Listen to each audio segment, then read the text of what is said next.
It was just an ordinary Tuesday. You know, the kind that slips by, quiet and forgettable. Except for me, it was anything but.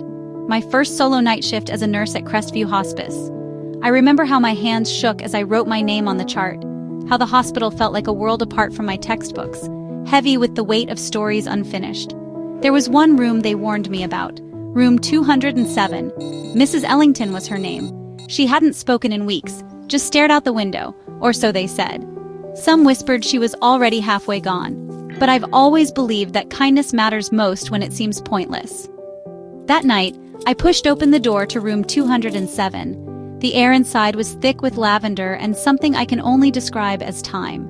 Mrs. Ellington sat motionless in bed, skin so pale it almost glowed, eyes fixed on the curtain-drawn window. "Good evening, Mrs. Ellington," I whispered, not sure she could hear me. I fluffed her pillow, adjusted her IV, then sat down beside her, heart pounding. I started to talk, not about medicine, but about life. My awkward childhood, my dreams of becoming a nurse, my mom's cinnamon rolls. Little by little, night after night, I brought stories and sometimes music. I even told her about the time I tripped in the cafeteria. 2 trays, 1 jelly donut, and a room full of laughter. She never spoke, never moved, she just stared. But I kept coming back.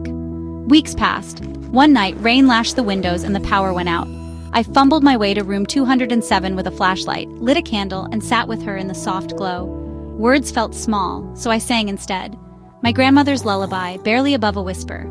When I finished, I felt a touch, a frail hand brushing my wrist. I looked down. Mrs. Ellington, silent for weeks, had a tear rolling down her cheek. I squeezed her hand, my own heart thudding in my chest. Morning came. The senior nurse found me asleep beside the bed, still holding her hand. She smiled, I managed to say, just before I fell asleep. She smiled. That night, Mrs. Ellington slipped away. No pain, no struggle, just peace. Later, they found her journal in the nightstand. On the last page, in shaky handwriting, she'd written, "She brought me back to life with stories. I wasn't gone. I was just waiting for someone to remember I was still here." Sometimes healing doesn't come from medicine. It comes from being there, from keeping the light on for someone in the dark, from seeing not what's lost, but what still flickers inside. That's the lesson room 207 gave me, and I carry it, always.